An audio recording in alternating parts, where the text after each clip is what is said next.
All right, guys, just wanted to take a few minutes here and show you some of the new Fox shocks that they're now offering with the BDS suspension lifts. Also wanted to make sure that you're aware we are offering 20% off on our Black Friday sale. This is going to be 20% off BDS, Fox, Zone, and JKS for any purchases over $1,000. You can give us a call or shoot us an email if you want to take advantage of that. So what we have here is going to be your BDS 5 and 6.5 inch suspension lift for the 2020 and newer 2500 and 3500 GM trucks.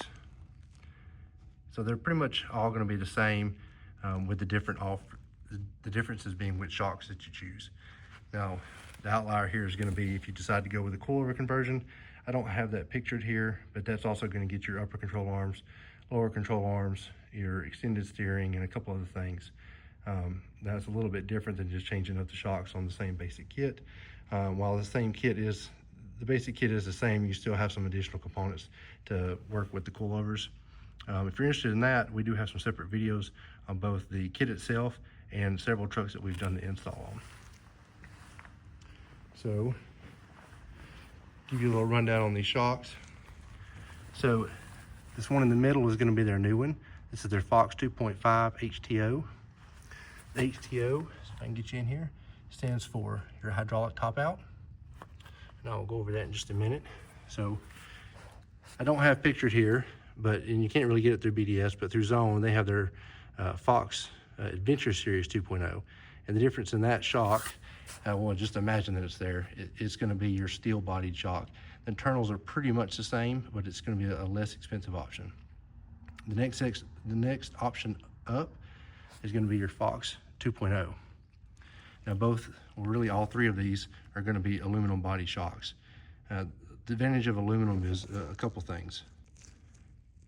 The primary thing is that aluminum is just a better heat sink, and with shocks, your goal is to keep them from overheating, because as they overheat, they fade and they just don't work as well.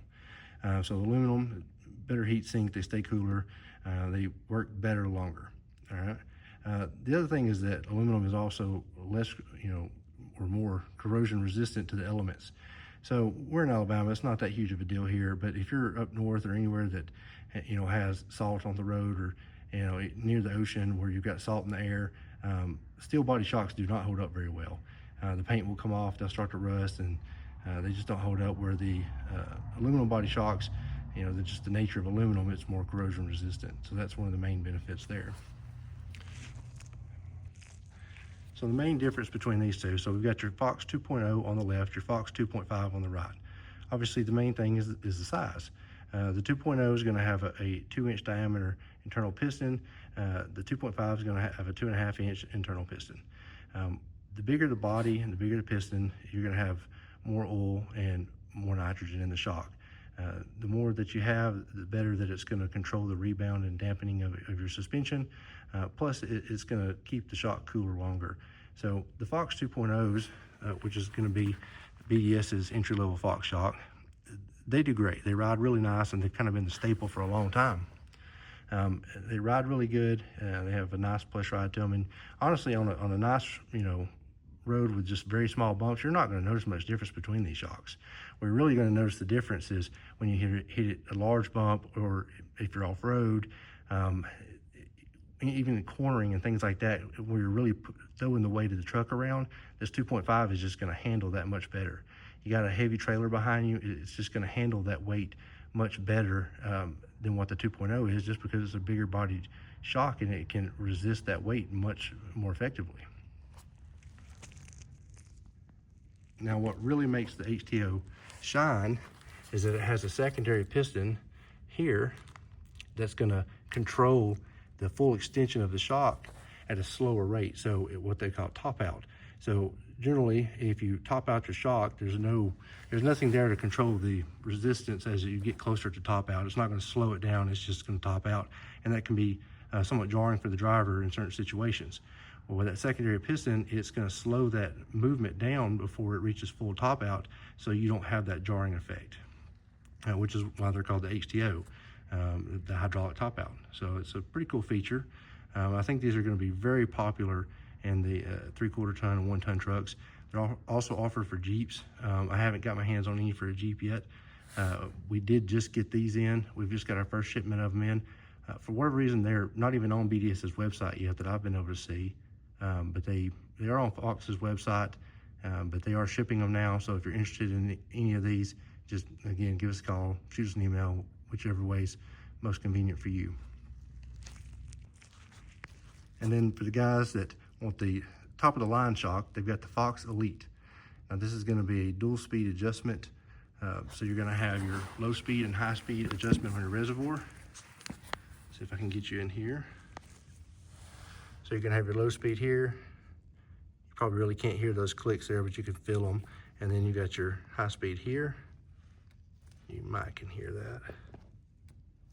So you get a lot of questions about low speed versus high speed. Everybody seems to think that that's how fast you're driving. Well, it can have some effect on it. The low speed is really going to be chassis movement. So you hit your brakes and you have a little bit of brake dive, you're accelerating hard, you go around a corner pretty fast and you get a little bit of body roll. Those are chassis movement or low speed shock adjustments. So if you want to get rid of some of that body roll when you go around the corners, but you still want it to ride good when you hit a large bump, you're going to turn your low speed adjustment, not all the way down. You turn it maybe 3 or 4 clicks from all the way down, so that you still got some nice control there and it still handles really well. But then you can turn your high speed adjustment, which is just that fast movement of the shock. And that's going to be if you hit a big pothole, you're off-road, a situation like that, that's when you want to turn your high speed adjustment. If you're looking for the softest ride quality on larger bumps, then you're going to turn that down. Now, so just to clarify, I'm definitely not telling you how to adjust your shocks. They make these adjustable shocks for Jeeps and Broncos and trucks, and how you use your shock is going to greatly depend, or how you use your truck is going to greatly depend on how it needs to be adjusted. Typically, we don't see the guys with 3/4 ton, 1 ton trucks really beating on them off-road, so it's going to be a completely different style setting than what you're going to see on, a Jeep or an off-road buggy or something like that. So keep that in mind.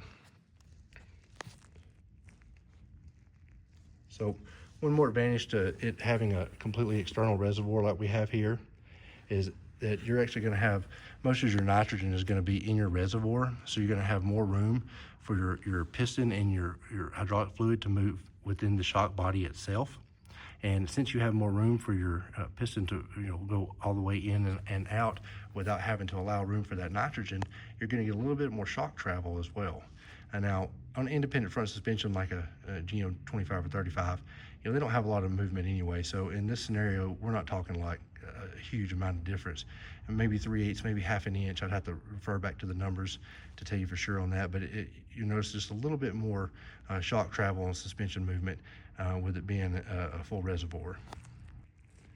Now, when you move into, say, a Jeep with a straight axle, or any vehicle with a straight axle, or even the rear of these trucks with a straight axle, you're going to notice a much more distinct difference between a reservoir shock and your non-reservoir IFP shocks as far as suspension travel goes.